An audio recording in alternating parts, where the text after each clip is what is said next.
नमस्कार मंडळी, जे बी अष्टांगी रीतीलामध्ये आपलं स्वागत आहे. तर आपण आज ह्या कॉटनच्या 1.5 मीटर कापडापासून एक जीन्स वेअर किंवा trousers wear, simple trousers wear kurti बनवणार आहोत.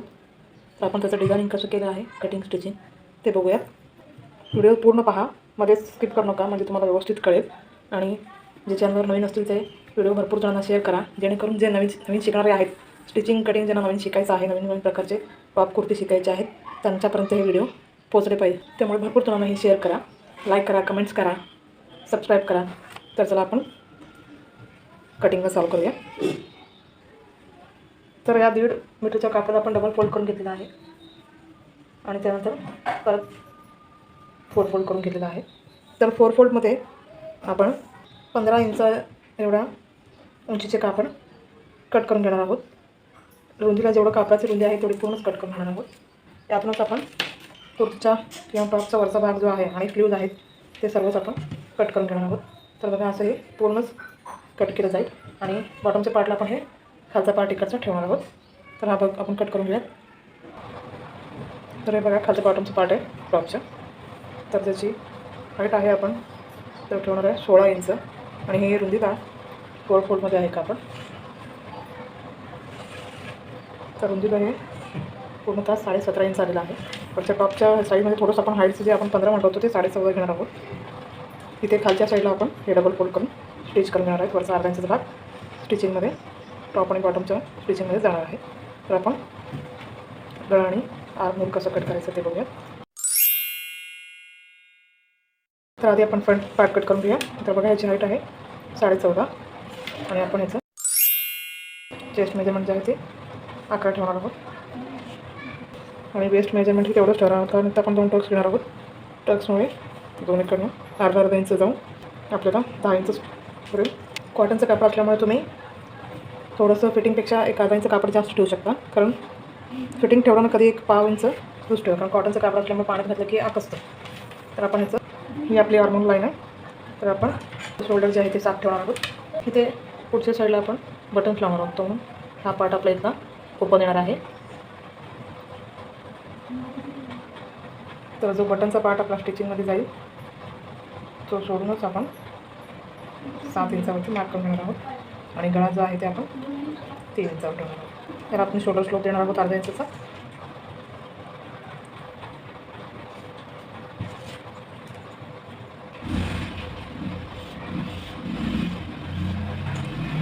तर इथे आपण एक अर्धा इंच क्रॉस लाईन घेणार आहोत,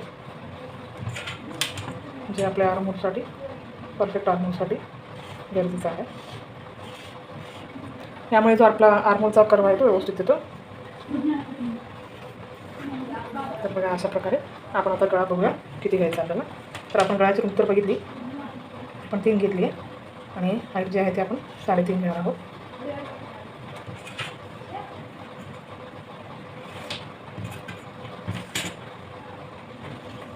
आणि याला हे राऊंड शेप देणार आहोत. इथे आपण 4.25 इंचावरती टक्स, 4.25 ते 4.5 इंचावरती म्हणजे टक्स पॉईंट घेऊया. दोन्ही साईडला आपलं पाव इंच असं अर्धा इंच आपला टक्समध्ये जाईल. तर हा झाला आपला पुढच्या पार्टचं मेजरमेंट. तर आता आपण हा फ्रंट पार्ट कट करून घेतलेला आहे. तर पाठीमागचा जो पार्ट आहे डबल फोल्ड पूर्ण पॅक आहे हे. तर पाठीमागचा गळा आपण अर्धा इंच एवढंच कट करून घेणार आहोत.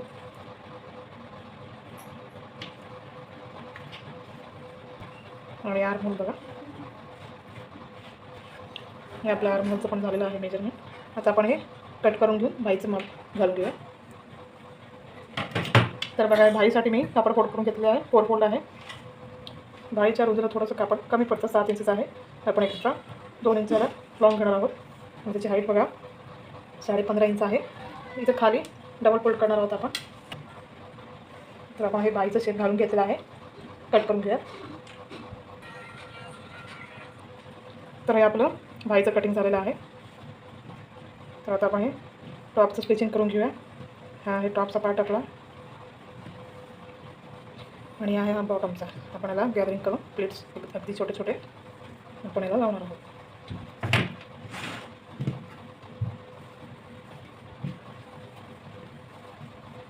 अगदी बारीक बारीक बारीक शिवण्यात येईल. आणि आता ह्याचं आपण स्टिचिंग करूयात. तर आपण आधी ह्याचं शोल्डर जॉईन करून घेऊया आणि त्यानंतर ह्याचं आपण गळा स्टिच करून घेऊया. ह्या गळ्याला मी कॉलर लावणार नाही आहे, पण कॉलर टाईपच तुम्हाला मी या गळ्याचं पॅटर्न बनवून दाखवणार आहे. त्यामुळे व्हिडिओ पूर्ण बघा. तर आपण याचं शोल्डर जॉईन करून घेऊया आणि नंतर आपण ते गळ्याचं कापड कसं कट केलेलं आहे ते बघूया.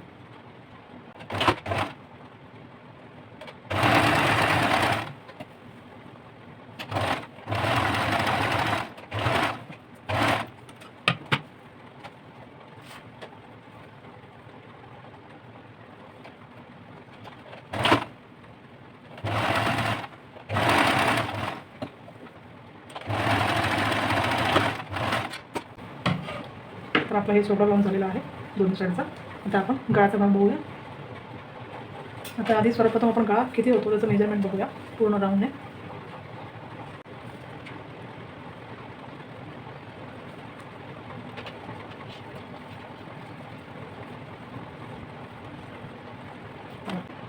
हे जवळजवळ 19 इंचच्या आसपास आलेला आहे. तर त्या हिशोबाने आपल्याला गळ्याचं मेजरमेंट घ्यायचं आहे. आता गळ्याचा जो भाग असतो कट केलेला तोही जरी असेल तर त्याच्याने सुद्धा आपल्याला मेजरमेंट घेता येतं. ते कसं घ्यायचं ते तुम्हाला मी सांगते. तर हे बघा हा पार्ट आहे ते. तर बघा आता आपण गळ्याचा भाग कट करून घेऊया. आपण बटन पाटीसाठी स्टिचिंगला एक्स्ट्रा मार्जिन ठेवला होता, त्यामुळे आपण 3.25 मार्किंग करून घेऊया. आणि आपल्या ॲक्युरेट गळ्याचं मेजरमेंट जो होतं ते 3 होतं. तर 3ला आपण इथं मार्किंग करून स्ट्रेट लाईन मारून ठेवा. आता या स्ट्रेट लाईनपासून जो आपला गळ्याचा भाग आहे कट केलेला कापडाचा तो आपण इथे यूज करणार आहोत. तर बघा आपण कोणत्या रीती यूज करणार आहोत. या लाईनला आपण ॲक्युरेट हा गळ्याचा भाग इथे ठेवणार आहोत अशा प्रकारे. आणि इथून आपल्याला जेवढं गळ्याचं मेजरमेंट आपल्याला म्हणजे फोल्ड करण्यासाठी जो भाग लागणार आहे तो जेवढा ठेवायचा आहे तो आपण ठेवून घेऊया. तर आधी हे मार्किंग करून घेऊया गळ्याचा आकार. तर बघा हे राऊंड मार्किंग झालेलं आहे. तर अशा प्रकारे ॲक्युरेट आपला गळा येतो. आणि जर तुम्हाला आता जर कॉलर करायचं असेल तर कॉलरनुसार आपण तर त्यासाठी आपण आतल्या साईडला मेजरमेंट घेतो आणि कलर कट करून घेत असतो. तर यावेळेस मी काय करणार आहे, मला याला कॉलर नाही करायचं तर आतल्या साईडला ड्रेसवरती मला हा गळा लावायचा आहे. तर त्यासाठी मी 1.5 इंचाचा भाग हा माप घालून कट करून घेणार आहे. कारण मला हा एवढा भाग प्रॉपरती पाहिजे. गळ्याला 1.5 मार्काला आपण मार्क करत जाणार आहोत आणि नंतर ना गळा कट करून घेणार आहोत. तर बघा मेजरमेंट आपला गळा ह्याच्यावरती परफेक्ट बसलेला आहे. आपला सेंटर पॉईंट आहे गळ्याचा इथं पाठीमागचा. तर बघा पूर्णतः ॲक्युरेट आपल्याला इथं बसलेला आहे. आता आपण कट करून घेऊया. आधी बटनपट्टी काचापट्टी लावून घेऊया टॉपचं, त्यानंतरच आपण कॉलर लावूया, गळा लावूया. तर बघा आपण हे बटनपट्टी आणि बटन होलपट्टी दोन्ही जॉईन करून घेतलेलं आहे. आता आपण कॉलर साईडचं स्टिचिंग करून घेऊया. तर बघा हे 2 पार्ट मी याला कॅनव्हास लावलेलं नाही आहे. फ्युजिंग पेपर कॅनव्हास काहीच लावलं नाही आहे. फक्त 2 पदरी हे कापड आहे. तर आपण बाहेरच्या साईडला स्टिचिंग करून घेऊया.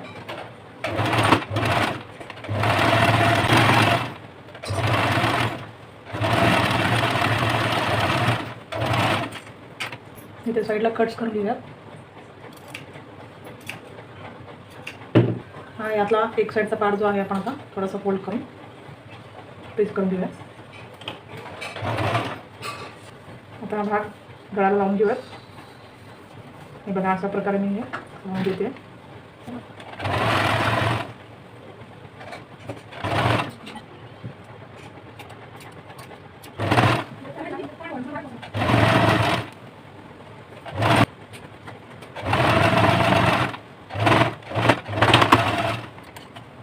तर हे बघा एक थोडंसं सिमिलर म्हणाल तर पीटर पॅन कॉलरसारखं आपल्याला हे झालेलं आहे. पीटर पॅनला थोडंसं तर कर्विस भाग अजून घेतला जातो, पण तेवढा कर्विस न घेता मी हे बाहेरच्या साईडला घेतलं आहे.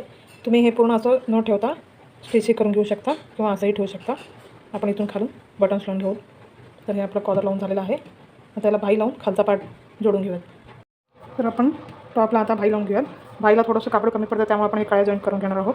तर आता आपण भाई लावून घेऊयात. भाई कसे लावायचे हे तुम्हाला सविस्तर बघायचं असेल ना तर एक ब्लाऊजसाठी मी भाई कटिंग करून स्टिचिंग केलेला व्हिडिओ आहे, ते माझ्या चॅनलवरती जाऊन तुम्ही बघू शकता, म्हणजे तुम्हाला सविस्तरपणे ते समजेल. तर आपण हे भाईच्या इथं सेंटर पॉईंटला कट मारून एक खूण करून घेतली आहे. सेंटरपासूनच आपण भाई लावणार आहोत. अगदी व्यवस्थितपणे भाईचं कापड आपल्याला ओढायचं नाही आहे, अगदी छान असं लावून घ्यायचं आहे, त्यामुळे भाई छान बसत नाही.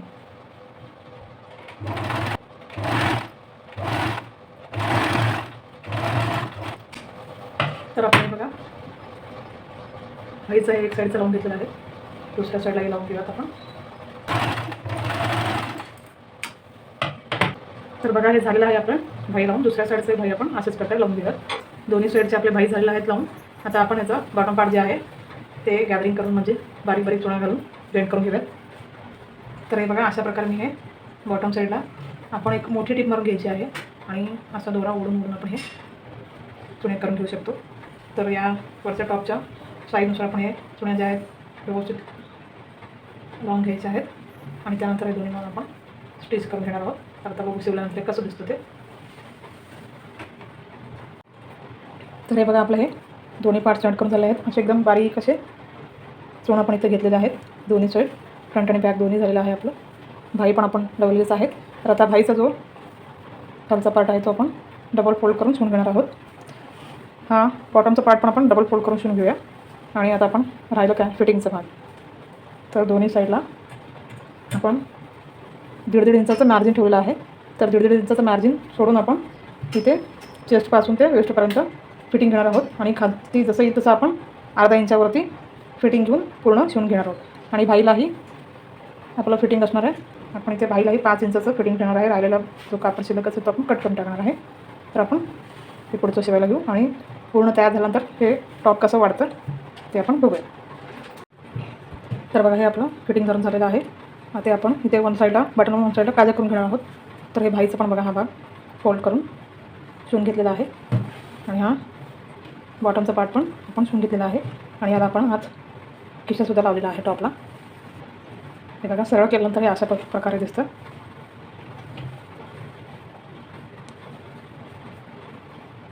तर आता बघूया हे नेसल्यानंतर कसं दिसतं ते. ह्याच्याखाली तुम्ही जीन्सही घालू शकता किंवा ह्याला मॅचिंग असे ट्राउझर्स म्हणा ब्ल्यू पिंक कलरमध्ये किंवा ऑफ व्हाईटमध्ये आयवेरी कलरमध्ये एखादे ट्राउझर्स पॅन्ट असतील तर तुम्ही ते वेअर करू शकता. माझ्याकडे एक आयवेरी कलरचं आहे मीच शिवलेलं ते ट्राउझर आहे. ट्राउझर पॅन्ट इलेस्ट्रिकचं ह्याच्यासोबत वेअर करणार आहे. तर ते त्या ट्राउझरचं कटिंग आणि स्टिचिंग जे आहे त्याचाही व्हिडिओ मी आधी अपलोड केलेला आहे. त्याचं लिंक मी डिस्क्रिप्शनमध्ये टाकेन, ते तुम्ही बघू शकता. हे पहा अशा प्रकारे हे पूर्ण आपलं कुर्तीचं स्टिचिंग झालेलं आहे. तर माझ्या चॅनलला सबस्क्राईब करायला विसरू नका. बेल आयकॉन प्रेस करा, लाईक करा, शेअर करा, कमेंट्स करा. तोपर्यंत आपण भेटूया पुढच्या व्हिडिओमध्ये. धन्यवाद.